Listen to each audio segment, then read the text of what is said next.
Hi guys, we are live today from the 2019 Avalon International Airshow with Darren, Marcelo and Rob, who all work in aviation roles. If you have a passion for working in aviation in the Navy, Army or Air Force, then we encourage you to come on down to the Airshow this weekend to check out the various displays and to speak to the DFR staff on how you can join the team. For now though, we've got 3 personnel here who are here to answer your questions for the next half hour, so make sure you're sending your questions through. Let's start with our introductions. If you guys can let us know what your roles are, the aircraft that you work on and how long you've been in the Defence Force. Sure, I'm Lieutenant Marcelo Lagos. I'm a Maritime Aviation Warfare Officer on the MH-60 Romeo Seahawk. I've been in the Navy for about 15 years now, joining in 2005. Robert Jones is my name. I've been in the Army for 8 years. I joined in 2010. I've worked on multiple different aircraft, but more so the CH-47 Chinook. My job title is Mission Support Ground Crew. Yeah, love it. Hi, I'm Darren Clare. I'm a fighter pilot flying the F-35 currently now. I'm the commanding officer of number 3 Squadron. We're bringing the F-35 into service. Previously I've flown the Classic Hornet and the Super Hornet, and I've been in the Air Force for about 25 years. How did each of you join your job roles? So which pathways did you enter? I was actually a direct entry officer. I had a degree beforehand, not that you needed a degree to do my job, but yeah, it was direct entry for me.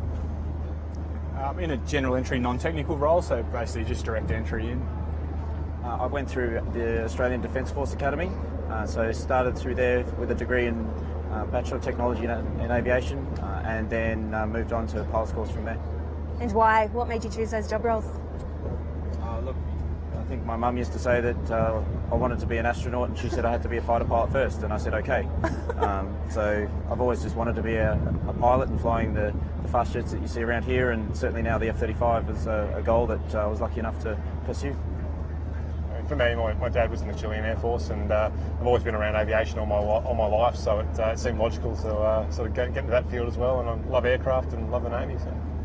Yeah, for me, I've always loved the Army. I used to dress up in camouflage gear and run around as a kid with mates and play around and all that, and always loved aviation because my father was a pilot for the Victoria Police. So I left school, did a carpentry apprenticeship, but decided it wasn't for me, and then smashed the 2 things together afterwards, and here I am now. So. Fantastic. Now, we're in some different uniforms today, so I can see 2 of you are obviously in flying suits. So can you tell us a little bit about those and how they might differ from your other uniforms? Well, flying suits are specifically used for flying, funnily enough, but it's made of a fire retardant Nomex material, which be good for us in case of an emergency. Yep. Same in the fast jets. If you need to eject, then you want to not be wearing your full ceremonial gear, as they did in World War II. So it's more of a comfort thing. We're also wearing G-suits, jackets, and helmets as well. So it's a part of the gear that we wear when we fly, rather than our other uniforms. It's also good to have plenty of pockets to put stuff in. I can see you've got a few. So what advice would you give people who are perhaps interested in an aviation role and are planning on coming down to the Airshow this weekend? Having people to stop by the Seahawk Romeo, I'm happy to talk them through it and talk about my role and other roles in the Navy. So either that or just come see DFR at the Airshow. Yeah, so Defence Force recruiting is located in multiple different locations, and we're always happy to have a chat and talk to people through the recruitment process. But probably the biggest one is interacting with the military staff. You're going to meet pilots at different displays, or other air crew and other ground crew as well. Interact with them, learn how they got in, all those type of things is a really crucial thing to do. So everybody here is obviously interested in aviation, coming to the Airshow itself. As I said, just have a chat to us, find out what we've done within our careers and even before we joined. But it's obviously a very, very exciting career, and we're happy to talk about it. Did any of you have any experience flying or otherwise prior to joining? For me, no. I had no prior flying experience. I was actually an engineer by trade, and then decided to do something a bit more exciting. Okay. I had no experience at all, and that's again one of the benefits of the military is we teach you everything you need to know. So that's really cool. No flying experience, just joined straight out of school and went with it from there. So you came straight out of school? Straight out of school to ADFA and then on to pilot schools. Great. Did you both join out of school? No, I went through uni first and then joined.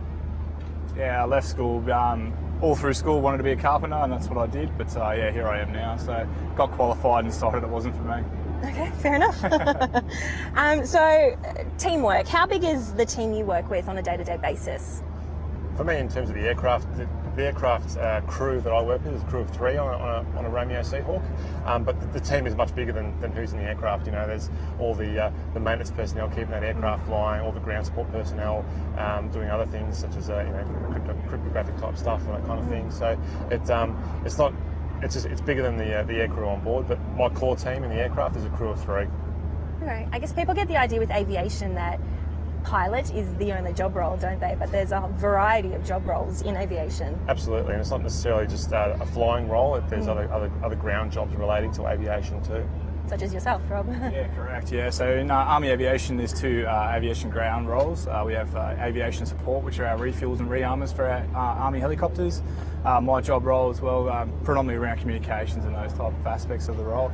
But yeah, you go into aircraft technicians, our life support fitters that maintain all the equipment that the pilots wear. So there's plenty of different job opportunities in that area.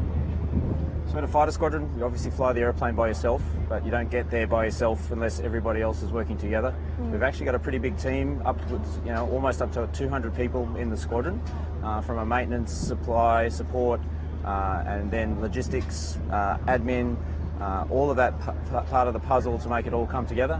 And then obviously from an F-35 point of view, we've got everybody else around the world helping us out, thousands of people on the F-35 program, just to get us flying the airplanes. So, and then take that one step further on the base at Williamtown, for example, all of our refuelers, our fire personnel, all of the base agencies that help us ops and that sort of thing. So, it is really a team sport that we're doing, and it's not just the pilots that are out there. Yeah, fantastic. Now, we've got a question. Miss Mick asked, do you get to choose which aircraft you fly? For the Navy, for an aviation warfare officer in the Navy, we can only go to one aircraft type, and that's the MH-60 Romeo Seahawk. So we don't really get a choice in that respect. If you go through as a pilot in the Navy, though, you can choose. There's both Seahawk or MH-90 that you can use operational. Okay. For the Air Force, you can put your preferences in through pilot's course, and towards the end of pilot's course, we'll get you to say, hey, which airplanes you'd like to fly. Yep. And then based on your performance throughout pilot's course, you'll be assessed and as to where we think your specialty lies. And then usually it's a fairly big dinner and function where those are announced. And it's a really great time when you get your first preference. It's very similar to the Army for the Army pilots, where they'll have a preference of what aircraft they want to fly, but then based on performance and availability, that's basically what they'll get selected or put onto. So. And I guess for yourself as well, working in support, do you get to work with a variety of different aircraft? Yeah, we get to work with a variety of different aircraft, and it's based on which unit you get posted to. So depending on which unit you're located at and the aircraft they operate, depends on which aircraft you'll be working on. So like I said, I've worked on 3 different aircraft. All 3 aircraft are at the same unit, so I was able to get a broad range of skills working in different squadrons within that unit. Fantastic. I mean, so typically when you think aviation, as we said, many people think of pilot roles, but there are many other roles that help keep the aircraft and help them take flights. So yesterday, we actually spent some time with you, Rob, to cover off what his role entails. So let's cut to that footage now. I'm here with Rob today. Rob, can you tell us where we are? Yeah, we're here at the Avalon Airshow, standing next to a couple of CH-47 Chinooks that are providing demonstrations here throughout the airshow.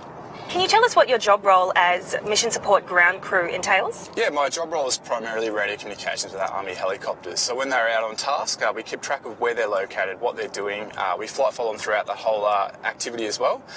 Prior to them going flying, we actually assist the pilots and the load masters with all their mission preparation, and then we go out and load the aircraft with all the required data that they need. Everything from map data through to encrypted fields, so no one can hear what we're talking about on the radio. And what sparked your interest in this job role?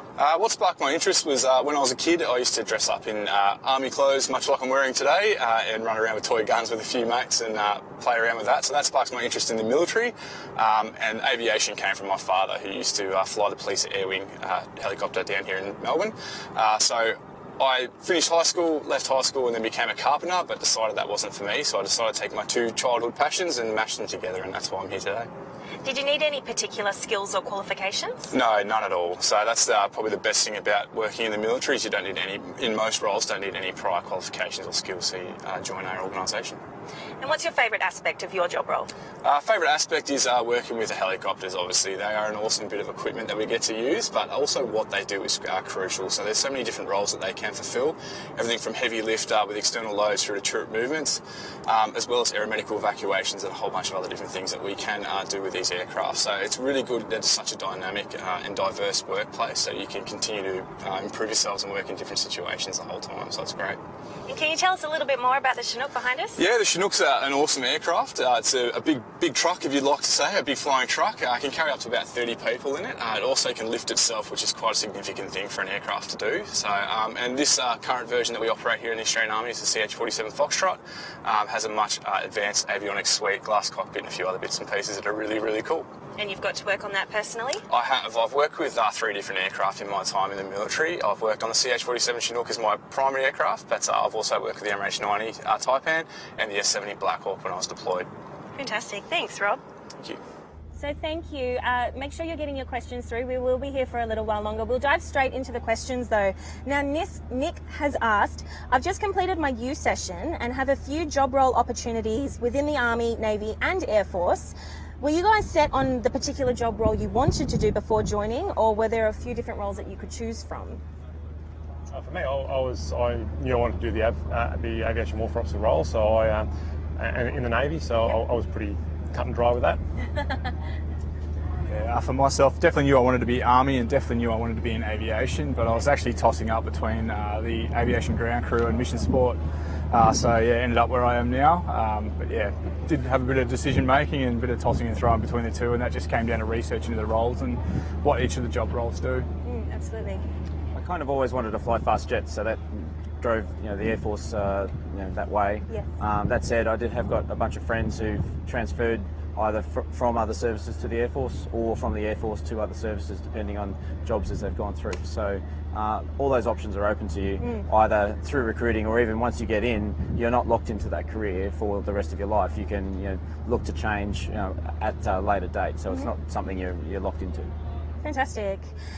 Jesse asked, would a uni-based aviation degree assist with getting in? I think it certainly helps your competitiveness in terms of making you a bit more outstanding than other applicants, I think, and I think you may use some aspects of that aviation uni degree in part of your training to assist you, or to sort of build, to have a good knowledge base when you go into the training. So I think it's definitely useful. Absolutely, but it's not necessary for particular job roles. It's not necessary. It's, having a degree is not necessary to be an avlo or a pilot for that matter. So it's a nice to have. I guess we can talk to that education requirement, I suppose, and just making yourself, presenting yourself, I guess, in your best light with your application and making sure you're studying the right things at school. Yeah, there's doing a course, like an aviation course at uni, is going to make you more competitive at a board or something like that. Is it not required? Is it required? No. That said, if you've got the time, or you perhaps, if you're straight out of school, I certainly don't feel I would have passed pilot's course straight out of school from a maturity point of view. Yep. So I think, or certainly wouldn't have gone to fast jets. So taking the time to sort of figure my life out a little bit more before I went to pilot's course was good for me. It's not necessarily good for everyone. That said, what does a university degree give us? It shows that you can dedicate yourself over a period of time to achieve a goal. And so, certainly anyone who's doing any course, if you've got that in the back pocket when you apply, it certainly demonstrates to the recruiting team and also to other people that, hey, this person is obviously dedicated enough to finish this course, and that's kind of what we're looking for as well within the Defence Force. Absolutely. So with regards to education, doing the best you can in whatever level of education you're in at the moment is really highly desirable to the Defence Force. So all the information you ever need about your education experience requirements are all located on Defence Jobs on each individual job page. Absolutely. And they are tailored for each one. So, for instance, some pilot roles across the 3 services may require you to have math methods and physics as well as a component, but some don't, but it could be highly desirable. So it's just you got to see what job roles require different education requirements. Exactly, as just said, each job role will have different education requirements, and they are all listed on the Defence Jobs website under each job role.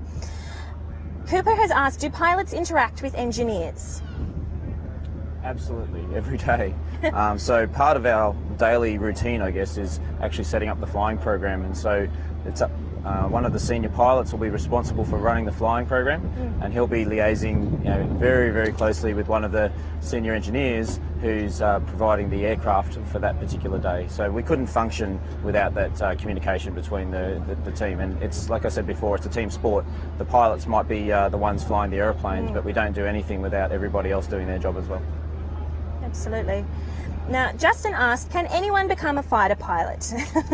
Anyone can become a fighter pilot, and in fact, on the F-35, the ejection seat, for an example, used to limit people. We used to have we still have weight limits, but for the ejection seat, because if you eject, there can be injuries and stuff like that.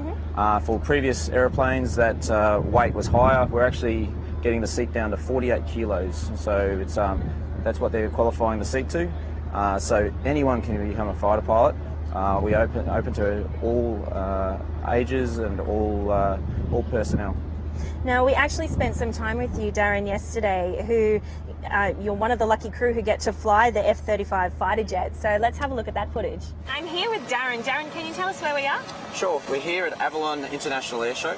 It's the showcase of all of the ADF's aviation assets, and it's the largest airshow in the Southern Hemisphere. Can you tell us a little bit about your job role as a fast jet pilot? Well, it's the greatest job in the Air Force. I get to fly the aircraft that you can see behind me, the F-35 Lightning II. I was lucky enough to fly the Classic Hornet and the Super Hornet as well. We go and fly all sorts of different missions, from dogfighting and heavy manoeuvring, which you'll see later on in the day, all the way up to intercepts and dropping bombs in air-to-ground missions. This aeroplane can also make everybody else better by sharing the information that we have on board. So we're a little node in the network now, which is a really great technology increase for us. Did you have any previous flying experience? I had none. When I joined the Air Force, my parents gave me about an hour flying in a Cessna, just to see if I like flying, but all of my experience has been in the Air Force. And what's your favourite aspect of your job role? Look, obviously the flying is fantastic. It's the best flying that you can do anywhere in the world, but certainly the people around you that make it happen. I don't get to fly without all of my maintainers, my logistics people, my admin people, life support, computer managers, database managers, all of them doing their job to make sure that I can get to fly the aeroplane. So, it's a pretty big team effort to make this work. So what kind of advice would you give to someone aspiring to become a pilot? Make sure you speak to Defence Force Recruiting. They will give you the subjects you need for flying fast jets, and then make sure that you're dedicated to do the best that you can in those subjects and stand out when you do go and apply for the board. Don't aim for the minimum, just aim for you as best you can. Once you've got through there, don't be afraid to make mistakes. Put yourself out there. Your instructors are there to help. Just make sure that you're dedicated and have chosen those right subjects. And finally, can you tell us a little bit about the F-35? Sure, it's the latest fast jet. It is like flying around. We've got a big touch screen. It's like flying with an iPad in front of you there. It's highly manoeuvrable, very, very powerful. It has sensors around the aircraft that enable me to know what's going on in the airspace. It's got the largest engine ever put in a fighter aircraft. We've also got those 6 cameras around the aircraft, which give us that spherical view, and I can put that up into my helmet and literally look between my legs and see the ground, which is a little unnerving, but is one of the capabilities of the aircraft.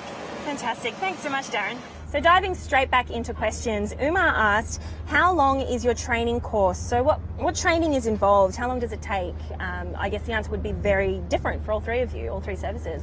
Yeah, for the Aviation Warfare Officer training, the initial training period is down at Sale. That's about 12 months long. Then that 12 months you presented your wings, and from there you move on to 723 Squadron at Nara, which you go through and train on EC-135 helicopters. Yep. And that time varies of how long you spend there, but then you go into the MH-60 Romeo conversion. That's about 12 months long as well. Okay. So, yeah, for myself, was my recruit training was a start, 80 days at Kapuka. After that, I went and did a driver's course. Got a couple of driving codes within the military, and then went off to do my actual employment training, initial employment training. All up from enlisting to actually going to a unit, it was about 12 months. Okay. For pilot training, it's just changing over at the minute with the introduction of the PC-21, but you can expect probably around 12 to 15 months on the PC-21 doing initial pilot's course there. then moving over to the Hawk to do conversion and then lead in fighter training, which will be about a year as well, and then onto the F-35, so around about 6 to 8 months on the F-35. So all up around about 3 years, about the same as a degree. Yeah. So from entering flying training to being at a frontline squadron, it will be about 3 years. And now that you're all in, tell me, what does a day-to-day look like for each of you? For me, it's like I usually start the day off with some time at the gym. So it's been an hour or so at the gym, then then into work. And if I'm flying that day, I'll start preparing the flight. So it'll just take me a couple of hours. Then we'll brief a couple of hours before flying, fly for 3 to 4 hours, and then come back to a debrief and sign everything back in, and then that'll kind of be it for the day with a bit of admin at the end. That's really about it for me. Sounds like a pretty sweet day. That for me varies. So when I was back in my old unit working with the Chinooks, it would be get there in the morning, probably do a bit of PT if we could, and then start preparing for flying that day. Interacting with the pilots, preparing what they're going to do, helping load all the data into the aircraft, and then flight following them as they're going through the day. A lot of admin around that as well, and then finish the day, go home. It's good. From a fighter pilot point of view, we'll spend a lot of the time preparing for the missions that we're going to go and do, depending on what we're doing. Some are more complex than others, so we may be just a 1 versus 1 flight, which is relatively simple, leading up to a 20 versus 60 or something like that. So those ones take a little bit more preparation. We spend after we go flying for anywhere between an hour to maybe 3 hours, whether we have a airway refueling tanker or not. Then we'll come back and most of the learning is done in the debrief. So a lot of focus for fighter pilots is looking at the time flying in the debrief, looking at the tapes, seeing what's happened, and learning for next time. So that's kind of what the cycle will be for the fighter pilots. Certainly from an aviation warfare officer perspective as well, there is a lot of debrief involved as well, just to basically pick through the mission and see how things actually went, and downloading mission data and that kind of thing. Mark asked, what are some of the important skills you need for an aviation role? Certainly from our perspective, we like to look at decision making and prioritisation. So you're flying around in an aeroplane that goes very fast, and there's a lot of information coming in. So what we like to train people for is to be able to take that information in, decide what's important right now, and that might be miss the ground, something simple like that. So just being able to prioritise, fly safely, fly the aeroplane, but then go ahead and operate all the systems on board. The F-35 is an amazing aeroplane to fly. It's actually it's easier than a CT-4 or a PC-21 to fly, but that needs to be that way because we're actually wanting you to be using all the systems on board. So they're the sort of skill sets, like I said, that prioritisation, decision making, leading to good airmanship. Would agree with all of the above? Pretty much. Fantastic. Now look, we actually got to spend some time with you, Marcelo, yesterday as well. So we got to talk through the Romeo Seahawk, which is the aircraft that you get to work on. So let's have a look at that now. I'm here with Marcelo. Can you tell us where we are? We're in the cockpit of a MH-60 Romeo Seahawk helicopter. Can you tell us a little bit about your job role as a Maritime Aviation Warfare Officer? As a Maritime Aviation Warfare Officer, or an AVWO, I'm responsible for tactical management and employment of the Seahawk helicopter, including things like tactical communications, technical decision making and employment of both Hellfire and Mark 54 torpedo weapons. And so you sit up here with the pilot? That's correct, yeah. I'm in the left-hand seat of this aircraft, where I conduct all my tactical work, as well as assisting the pilot with some co-pilot-based duties. And so I suppose when a lot of candidates come through, they look at pilot as the only option. So how does your job role support the pilot? Well, everyone knows the pilot flies the aircraft, but the AVWO fights the aircraft. So, like I mentioned before, I'm responsible for managing all the aircraft systems and weapons to achieve missions such as anti-submarine warfare and anti-surface warfare. So what are some of your favourite aspects of working on the Romeo? I enjoy the tactical nature of the job, being able to have to outthink enemy submarine captains, and working with aircraft such as P-8 and Super Hornets as well to achieve these missions. So, for instance, we can link seamlessly with platforms such as P-8, and who can assist us with management of a submarine contact during the submarine anti-submarine battles, basically. Amazing. Thanks so much, Marcelo. All right, guys, we are just about done here at the Airshow Facebook Live Q&A. Please get your final questions through.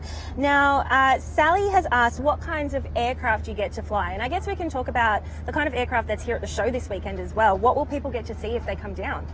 From a Navy perspective, we've got the MH60 Romeo on display, also a flying aircraft as well. We're doing a couple of performances. Also have a EC-135, which is our primary training aircraft now for rotary wing, and also a Bell 429, which is one of the another training aircraft that we fly with. And are any of those craft the ones we've heard going over us for this Q&A? At the start of the Romeo was up just as we started this Q&A, so yeah. We can hear one going over us right now. Rob, how about you? Yeah, for the Army Aviation's perspective, we have 3 aircraft here this weekend, or during the show. We have CH-47 on display and also doing flyovers and showing us different manoeuvres that they can do. We also have an MRH-90 Taipan on display, and we have also ARH Tiger aircraft on static display as well as flying too. Fantastic. For the Air Force, pretty much the entire Air Force is on show. We've got the new P8s, we've got the Wedgetail, we've got the C-17, which just flew past then, we've got the brand new C-27J. Obviously from a fast jet point of view, we've got the Hawk, we've got the classic Hornet, the Super Hornet, the Growler, and my favourite, obviously, the brand new F-35.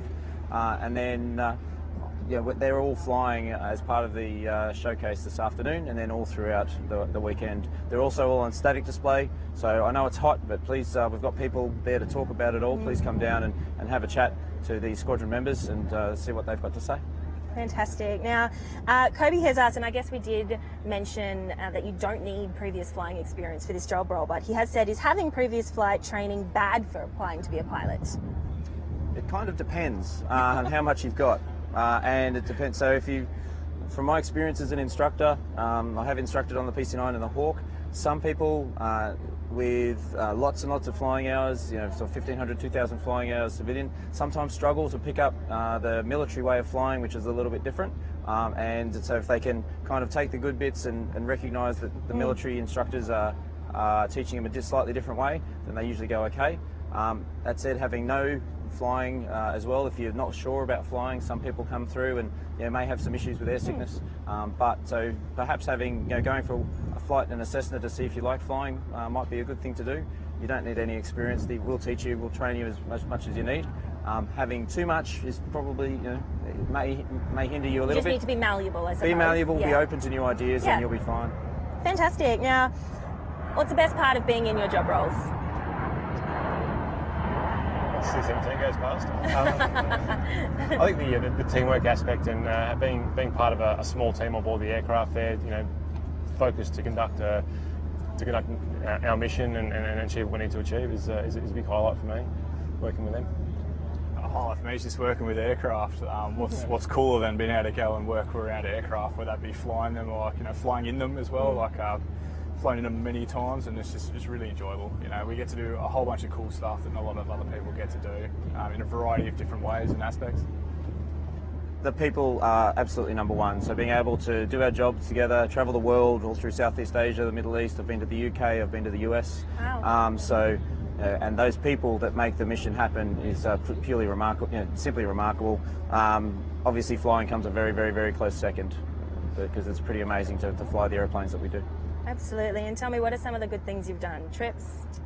Last year we did an exercise in Scotland called Exercise Joint Warrior. So we took two Romeos in the back of a C-17. Thank you, Air Force, and flew over to Scotland and exercised with British, American, Dutch, Norwegian, Danish, you name it, nations over there, and spent about 3 weeks working with those guys over there, which was amazing. Yeah, it sounds it. There's definitely plenty of highlights. I think one for me personally, though, was actually being able to deploy into a completely different role outside of aviation. I was lucky enough to have a lot of courses paid for by the Defence Force for me, so I was able to do some extra study all paid for, and then deploy overseas and use those skills that I learnt to do something outside of aviation, which was cool. I've been on exercises all through Southeast Asia, so Indonesia, Singapore, Malaysia, Thailand, over to the US as well. I've been on operations 3 times to the Middle East, doing work over there. I was lucky enough to do a Masters in the UK, so those sorts of opportunities are available to all sorts of jobs in the Defence Force. And so, guys, for people who are attending the show this weekend, will you be on the ground, and where can they find you? Absolutely, I'll be at the MH60 Romeo Seahawk pretty much all weekend, so I'll be there. For myself, I'll be in the main Defence Force recruiting tent, or as well as Hall 3. You'll find me in there as well in the Defence Force recruiting stand. And the F-35 Static will be up the end of the fighter ramp, just next to the Super Hornets and Growlers. Fantastic. Look, thank you so much for sending through your questions and hanging out with us for the last half hour, guys. If you're in Melbourne, have a passion for work in aviation, in the Navy, Army or Air Force, then we encourage you to come down to the Airshow this weekend, check out some of the various displays and speak with DFR staff on how you can join the team. Thank you so much. We'll see you at the next one.